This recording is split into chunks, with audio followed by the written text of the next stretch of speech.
Crikey, watch out, 'cause it might bite at any moment. This is the TS224 Viper. This one is in 14C28N. It's another Jelly Jerry, of course, because we're on the kick with that. They do also make this in M390 and no other variation, or no other difference between them other than the blade steel there.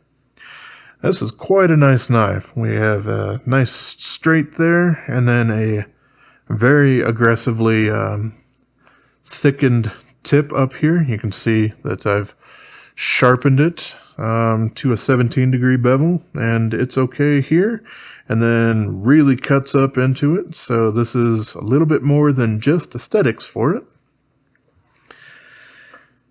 Yeah, titanium frame lock. Got an interesting pocket clip here. Does a decent job of ramping and not just having a super crazy point there. You can get a lot of material on there, so your thicker work pants work super great on that. The action on this is pretty close to chef's kiss. This is one of the smoothest and nicest drop shutty kind of things going on there. And that's also nice to see because this isn't exactly the heaviest, most giant blade out there. It is a very comfortable 4-finger grip for me, and I do have those larger fingers. We do have a fairly gradual plunge grind there, though, so you will probably get that to smile on you after a couple of sharpenings. It's going to happen on quite a bit of knives and whatnot. We do have a carbon fiber inlay here, and it is basically inlaid, as in held in with adhesive, so it's not something you can easily remove without using heat and then having to reapply that. But very, very nice and smooth, feels super nice in the hand. The only thing that kind of gets me is basically where this pocket clip will kick down a little bit before it comes over. I can get a bit of that feeling kind of digging into my pinky there. Obviously, that doesn't happen quite as much in the hammer grip, but yeah, it is something that can happen depending on how tight you're squeezing with your the last two fingers there and exactly where your hands are located. Yeah, the blade on this thing is quite nice too. I mean, obviously, we got that thick tip I was talking about there. And the blade stock thickness on this is 3.8. They do estimate it's around 4 on their listings, but the one that I measured here got me 3.78, and then up to 3.8 when I relaxed my calipers. So there we go. We got exactly 3.5 inch blade there between the end of the handle and the tip, or just as near as makes no difference, a touch over 3.5 inches. It was like 3.5025. So there you go with that. What is nice about this thing here is quite thin for a frame lock. It's 0.53 inches. It's just kind of right around where a Spyderco PM2 would be. Speaking of, how about if we go ahead and do some of those size comparison sort of things. There's the PM2 and the Benchmade 940. Where we can see, yeah, we have kind of similar proportions. Obviously, it's taller, but nice. And then this isn't quite as large as the Rat number 1. Well, the blade is. Or the Endura, which, hey, that handle's quite long.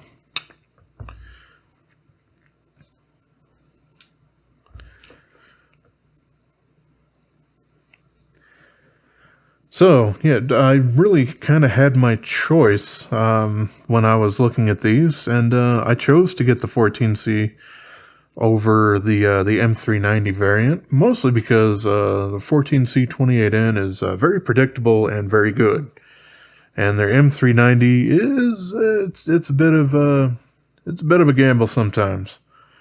You know, I've had some decent ones, I've had some mediocre ones, and I've had a couple that were absolutely terrible. So there you go. I mean, obviously they are getting better over time. You know, whatever. That's a different conversation to have altogether. Apparently I had a dog hair sitting on my thumb. I do like this thing quite a bit. It feels really nice in the hand, especially if you find somewhere where that pocket clip isn't actually going to dig into you or anything like that. And it's pretty easy to find that. And the action on it, yeah, super, super nice. It's also not super heavy either. It's 3.94 ounces, or about 111.5 grams. So not quite that ounce an inch mark, but not all that far off from it either. So that's nice. And I guess the blade is a bit high, just a little tiny bit there up by the tip, but a little bit of that is probably just due to it being a 3.8 millimeter.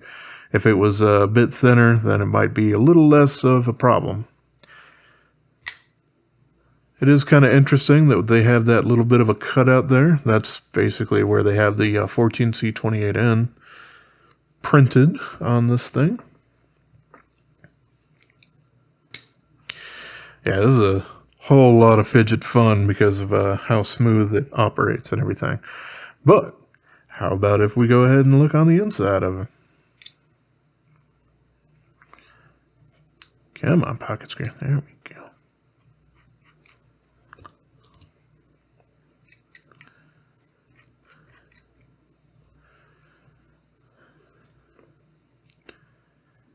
And the pivot, which I have some Loctite in.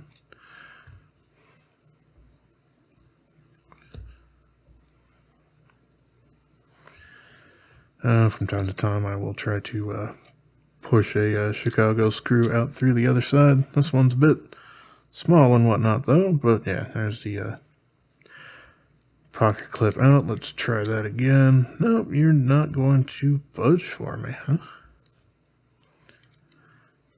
What if I twist you a little bit? You want to move now?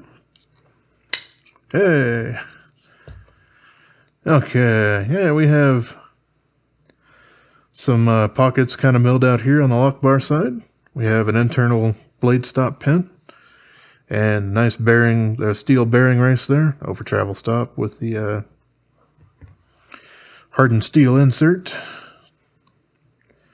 And we have the back spacer that I'm trying to pull off.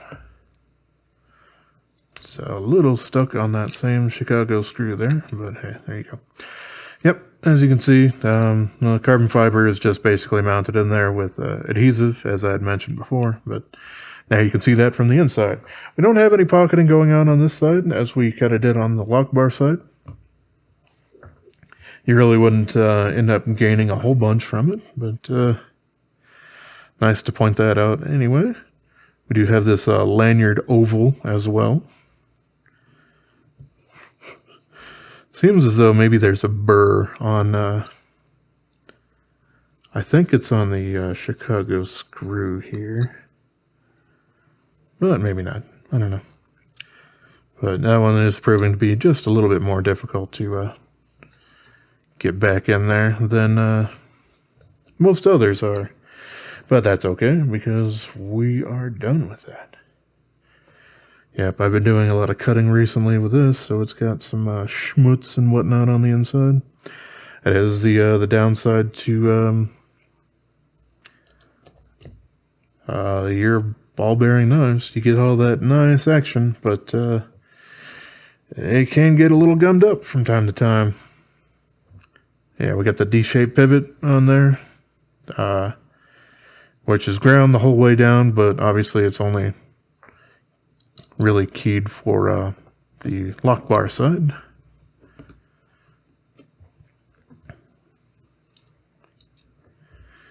Welcome to top of the wrist cam.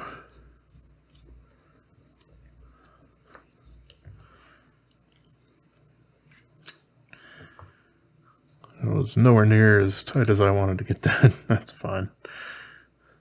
I'll fix that in a moment.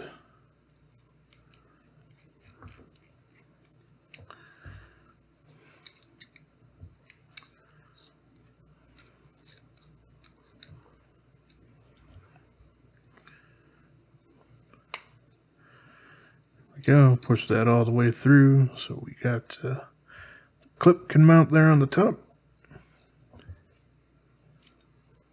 Oops.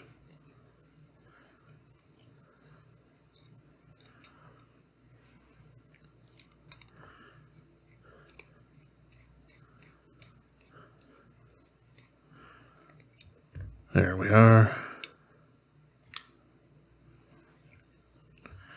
Now I can make sure that the pivot is exactly where I want it, so I don't have any play whatsoever, and drop shut. Yeah.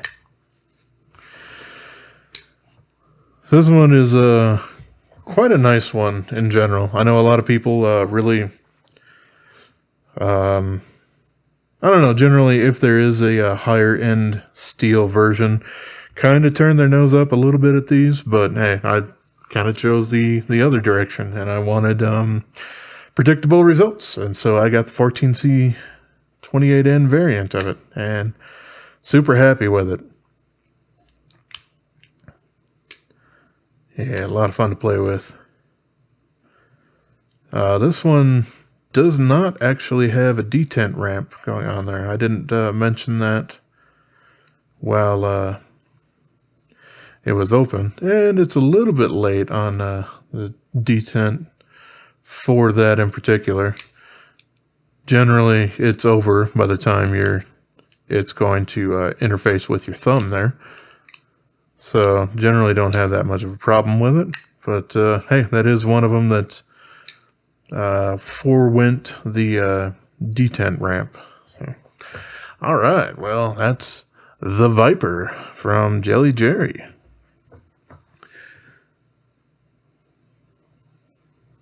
Yeah, just looking over my notes. Sorry.